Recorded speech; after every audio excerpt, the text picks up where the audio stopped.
Welcome to the MIT New Colossus Project. I am Raafet Azzouz, the founder of the project. Here we are committed to sharing the stories of extraordinary individuals who made an undeniable impact through their work, ideas, and leadership. Each episode, we will dive deep into the journeys of remarkable immigrants who have challenged the status quo and helped shape the world as we know it. Today, I'm thrilled to host someone whose work has fundamentally changed how we think about economies, institutions, and the forces that drive prosperity. Daron Acemoglu. Daron is an institute professor of economics here at MIT in Cambridge. It is one of the highest distinctions the Institute awards. His groundbreaking research on the relationship between political institution and economic development has influenced leaders, academics, and policymakers across the globe. He's the co-author of influential books like Why Nations Fail and The Narrow Corridor, both of which offer deep insights into why and how societies succeed or fail.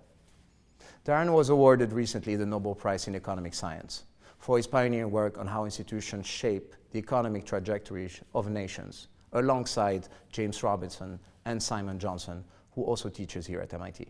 His research has shown that inclusive political and economic institutions are critical to fostering prosperity, whilst extractive ones often lead to stagnation and inequality. Born in Istanbul in Turkey to Armenian parents, Daron's personal history is one of resilience and curiosity shaped by his immigrant experience. His journey from Istanbul to becoming one of the world's most influential economists reflects the transformative power of diverse perspectives. In this episode, we will explore Daron's remarkable journey, the key lessons from his groundbreaking research, and how his immigrant background has shaped both his worldview and his academic pursuits. If you enjoy these episodes and want to support the New Colossus Project, please subscribe to our YouTube and Spotify channels. Let's dive in. Good morning, Daron. Good morning. How are you doing? I'm very well. Yeah. Very happy to be here with you. Awesome. I'm very happy and very thrilled to have you for this 8th episode of the New Colossus Project. But the reason why we do this project is to tell the stories of immigrant trailblazers in America, to learn from their experiences and their journeys, but also to inspire the next generation who is coming to the US, being in academia or also in entrepreneurship and in other areas. So, I would like to start by going back in time, before MIT, before the Nobel, so you're born in Turkey, in Istanbul. Correct. Right? And from Armenian parents, and you moved to the UK to study, your master's and your PhD at London School, at the LSE. Yes. And you came to MIT afterwards in 1993. Correct. To be a lecturer. Yes. And actually, I want to ask you to start with is what was your image of America coming here back then? And knew very little about it, really. I think if I had known, perhaps I would have hesitated more. I mean, I think doing a PhD in economics, the one thing you see is, the center of gravity, central intellectual vibrancy is the US in economics. And that was very, very clear, even when I was doing the master's, but it became completely apparent during the PhD. So that's what triggered me to apply to the US, and I was, hugely grateful to receive an offer from MIT. Couldn't believe my luck, so I came. Yeah. It is indeed a very prestigious institution. Yeah, it was very prestigious, but also, it really was a hub for the kinds of things I was interested in, so it was really no contest. Of course. And, despite, it's a very snowy day and cold day today. I mean, aside from that's one of the things I did not completely understand. I was going to say, aside from the temperature shock, yes. What was your experience like in the first years coming here? You do see some big cultural differences. People were more serious here, more proper.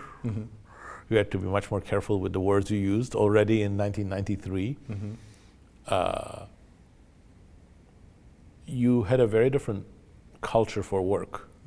So, when I was an undergraduate in the UK, the culture was, even people who worked hard always claimed they weren't doing any studying. And here it was like the opposite. Everybody emphasized how much they were working. So it was a sort of a different culture. So it was a change in my social life. But as somebody who's just finished their PhD and want to remain in academia, I think the main thing was the academic environment, academic resources. I always tell people I did a second PhD at MIT when I came as an assistant professor here. So that was the most important thing. I learned so much. It was a great environment. I stayed. Good, great you stayed.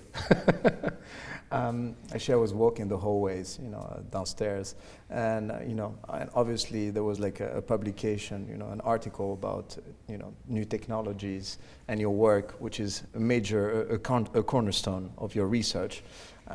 So you have been discussing the role of technology in economic development, right? How do you see the advantages of artificial intelligence and its impact on labor markets and on income inequalities? One of the things I was focused on when I came to MIT was actually technology. I've always been fascinated by technology, both its effects on the economy and society, but also what determined technological choices. I had no idea, of course, about AI at the time, but my studies on technology sort of trace an arc that has brought me all the way to AI, on which I have been working for the last decade plus. And I have, I guess, a different perspective. I don't see AI as so different. It's a continuation of many digital technologies, and there are a lot of commonalities between AI and other transformative technologies, such as electricity, the telephone, the internet. And in all of these cases, you see that there are going to be some negatives and positives, but the ratio of the negatives and positives is not cast in stone. They are an outcome of institutions, they are an outcome of the choices that we make as corporations and policymakers, and they are an outcome of the choices that technologists make about how to develop these new tools. In the case of AI, I think we've gotten into this mindset, or we've been pushed into this mindset that there is just one future of AI, and that future is where machines become as capable and then more capable than humans, and that's both good and inevitable. And I object to every part of that narrative. First of all, we don't know whether it's good. There are many concerning things about that. For instance, its inequality implications, what it would mean to people's lives, the meaning of their lives. But also it's not inevitable. It's not inevitable in the sense that AI doesn't have to be these huge chatbots that sound like human. They are myriad things that we can do with AI-like technologies. And in fact, many of the useful applications of AI, for example, in science or in information processing, are not generative AI applications. And the other concerning thing is that actually we're sold all of these new investments as revolutionary. And we're not seeing the productivity gains from them. And that's partly because actually trying to replicate humans is not that easy. Whereas helping humans is actually a much more feasible path for the industry if they chose it. Yeah. I mean, I would like to dive deeper on the equity or the equality, or basically to make sure, how can policymakers can make sure that the transformations are actually evenly distributed across the society at large? Yeah, I don't think there is an easy way of doing that. Of course, a social safety net would help, so that people who lose their jobs don't suffer excessively. But if you go after AI as an automation technology, you're going to cause disruption. There's no avoiding that. And I'm not saying that we should not automate anything. There are many things that would be good to automate, both from a productivity point of view, and there are many things that we do that are not so useful, so meaningful. Who loves double entry bookkeeping? Machines can do that for us, great. But efficiency. There are myriad things that are very interesting applications of human judgment, creativity, sort of expertise. And we should think twice about eliminating those, especially before we have a way of really productively getting similar labor out of machines. Instead, we should ask, is there a way that we can help these workers? Upstream, not downstream. Upstream, not downstream. Yeah.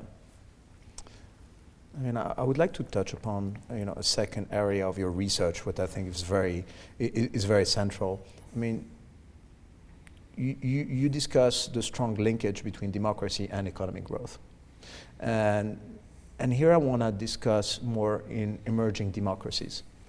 I'm Tunisian. I mean, you're Turkish as well, and how can in these countries, how can the institution foster a sustainable economic development in these emerging democracies? Well, technology was one of the things that drew me to economics, and I was passionate about as early as when I started my PhD and came here. The other one was institutions, the effects of institutions on long-run economic and social development. And democracy is, of course, one prime example of the institutional characteristics of countries that has implications for many things. I'm a huge fan of democracy, warts and all. Of course it has many problems. Of course it's very difficult to make work. But I've been drawn to democracy because the alternatives to it, some of which I experienced as a very young person, as a teenager in Turkey, for example, after a military coup, are no better, and they create a lot of inequities, and they create a lot of repression and putting down of the human autonomy and agency. So I've been drawn to understand how democracy can work, how democracy can be made to work better. And look, I think there are many things that are much better in democracies. We see already in the data that democracies grow faster, even if you take China into account, that they do a better job of investing in health and education of the population, but they also sometimes make a lot of mistakes. So we have to think about how we can make democracies work better, and making democracies less vulnerable against extremes or populists or against propaganda, I think would be one important channel. But more importantly, and this is some of the recent research I've been doing, people support democracy more, and that support is crucial, when they think democracy is delivering on its promises. And among those promises, we have shared prosperity. Actually, no group is left behind. Everybody gets a fair share of the economic growth opportunities. There is high quality, effective public service provision. People want schools, healthcare, roads. They don't want to see, the most trivial, repair job like the Longfellow Bridge here behind us take 5 years. Yeah. And they also want voice. They want to be able to express their opinion, and those opinions to actually count towards something. And in some sense, part of the crisis of democracy, not all, but part of the crisis of democracy that we're experiencing around the world, and especially in the industrialized world today, is because democracy is seen as failing to deliver on these promises. Yeah. I mean, I read your op-ed in the New York Times, right, which I thought was excellent. Thank you. I mean, I really love the way you think about it. And there is clearly challenges that liberalism is having, especially in contemporary American politics. There is no question about it. And I think you were referring to inclusive institution just before. Is how do you envision the role of inclusive institution where voices are heard, right, and growth is shared, or prosperity is shared, right? If I define correctly, to revitalize the concept of liberal democracy in current American politics. It's very difficult, and I'll give you an example from Europe, so that it doesn't hit the bone in the United States so much. So in Germany, there are going to be elections, and the alternative for Germany, the AfD party, is going to win 25, perhaps 30% of the national vote, probably 40, 45% of the vote in some states. AfD stands for many things that many of us, certainly immigrants in this country, find very objectionable. And the German political center has excluded AfD. Even the Christian Democrats, sometimes they try to steal votes from the AfD, but they have refused to go into a coalition with them so far. And they don't want to validate, legitimize their message. Now you can applaud that, or you can see that there's a big problem there, because that means that about 30% of the population has no voice because their party is sidelined and those views cannot be aired. So I think this is like a microcosm of the problems that we're having, which is that we live in a polarized society where social problems are much more complex than perhaps in the 1950s and 1960s. So we have to find a way of balancing protecting minorities, disadvantaged groups, human rights, but also not marginalizing groups according to their views. So that's a very, very difficult balance. And I think this is what liberalism will have to contend with. That's a challenge. Basically reducing the polarization. Well, reducing the polarization would be a solution, but that's very difficult. Reducing the polarization would be wonderful, because if we reduce polarization, we also expand opportunities for democratic compromise, which is critical. But polarization has many causes. In a world of social media, it's going to be very difficult to reduce polarization. In a world in which inequality increased so much, polarization is going to be quite sticky. So even taking that polarization, how do we sort of balance giving voice to people, but at the same time also sticking to democratic values? And what do you think the role of the institutions are here, with this balancing exercise? Because it is a balancing exercise. I think the U.S. has failed. That's why I gave an example from Germany. Of course. You can draw your own inferences for the U.S. Yeah, fair enough. I mean, it's a very interesting field of research, and I think very topical. Unfortunately, it's not just academic. It's not just academic, exactly, and it's not just here. It's in many. It's widespread around the world as a phenomenon. Absolutely. And so, I'm going to change a bit, topics. As I said, as we were alluding before, I was with another, Armenian last week. Yes. From Lebanon. From Lebanon, but you're an Armenian from Turkey. And I said to him, you are both of you. I know you had a Nobel Prize laureate, and he's the founder of Moderna, but you are not the most famous Armenian in America. You have the Kardashians who are more, who are more famous than you. I'll still stick with Raafet and the Kardashians. But look, I would concur. So I would love actually, I know how important and central this Armenian heritage and history is, in your, I would say, in the way you grew up. How do you think this has influenced, kind of your life journey? Or the risks you have taken in life? I mean, I don't know how much it has influenced. I mean, I think you get so many different influences in your childhood. I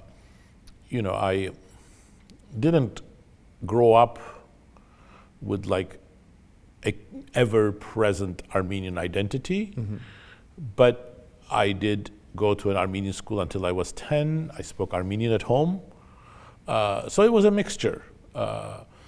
I think I understood the value of protection of minorities.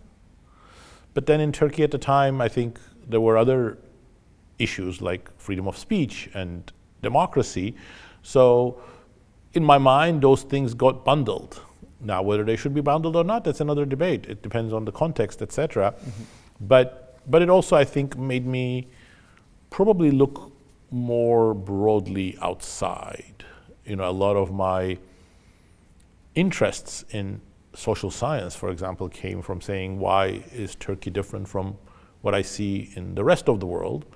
That perhaps would not have happened had I just remained completely focused on Turkey, and perhaps my upbringing and heritage sort of encouraged that. Understood.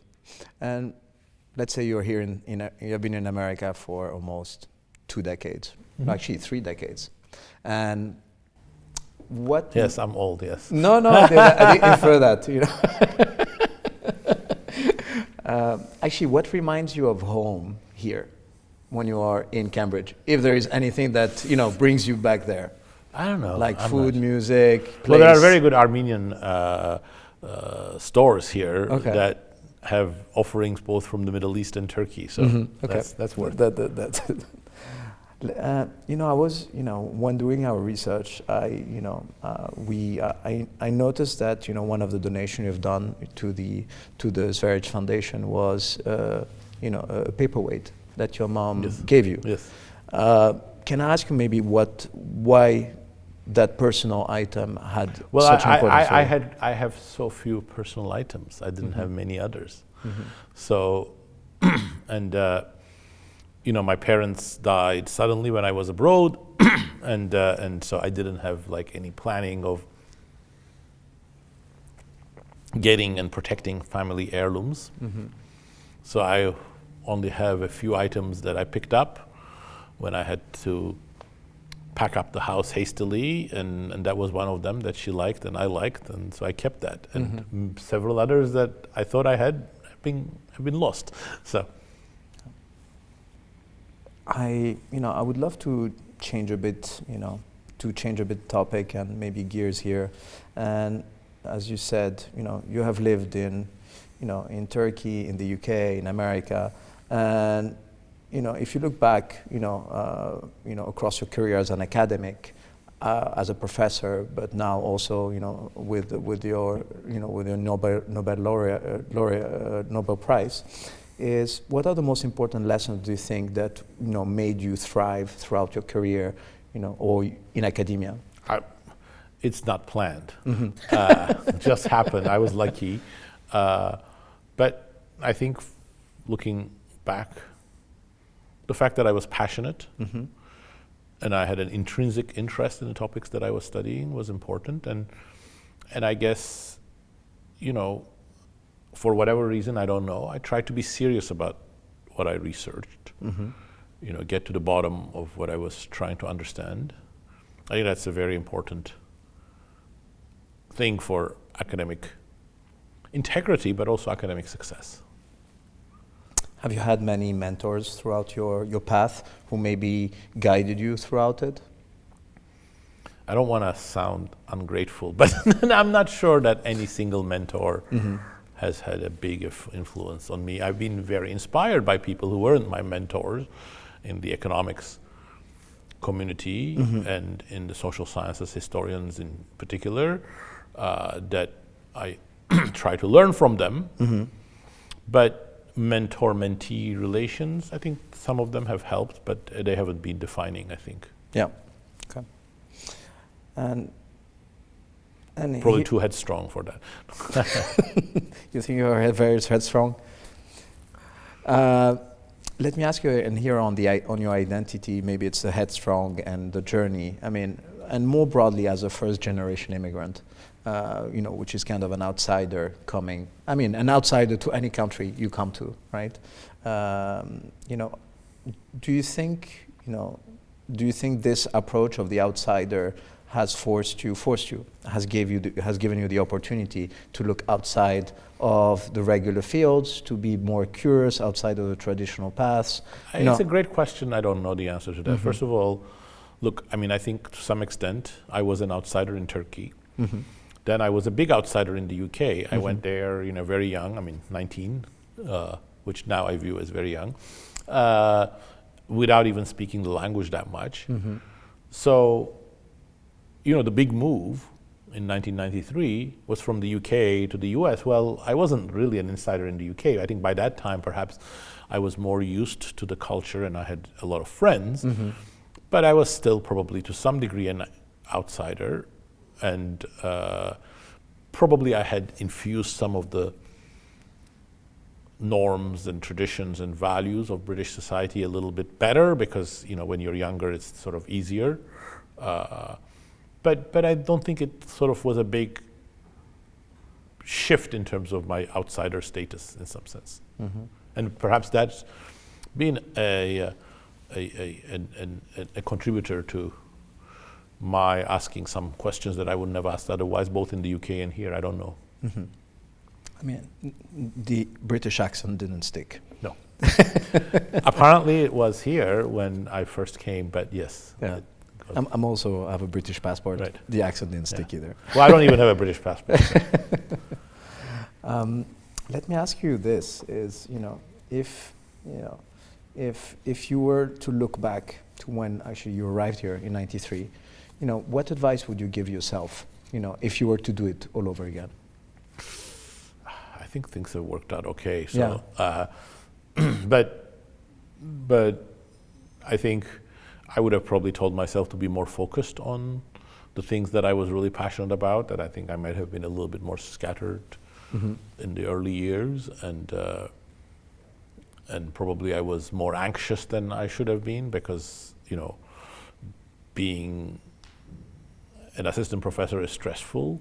But I don't think it has affected me all that much. I was lucky. I will give myself the same advice: be lucky. Be lucky. Be lucky.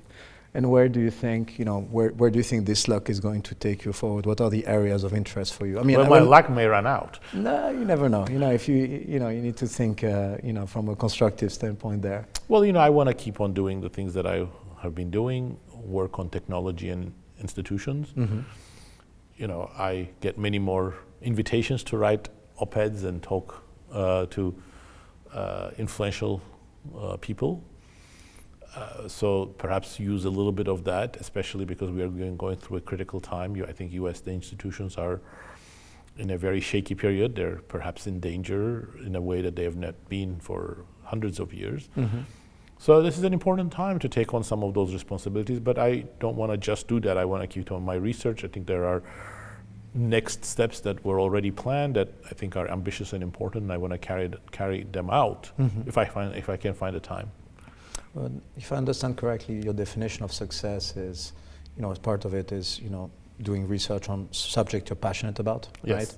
I mean, I'm not sure about, obviously you're a Nobel laureate, you are at MIT, this is prestigious, but beyond this, what do you define as, what would you feel at the end that you have, you would feel good about it? Well, I think I want to do research that I feel good about, that I feel it's high quality, and it's the best that I can do, that appeals to my peers in academia. So I think their response and appreciation does matter, but I also want to speak to a broader audience, and that's why I've written books for a broader audience. I think that's another thing I want to continue, and I think the op-eds are part of that.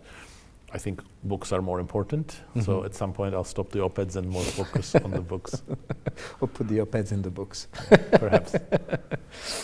Look, Daron, this was a wonderful conversation. Delightful for me, thank you. No, I'm very happy we had the opportunity to do it. Thank you, thanks very much. Daron. Pleasure is all mine. Thank you, the whole team. Perfect.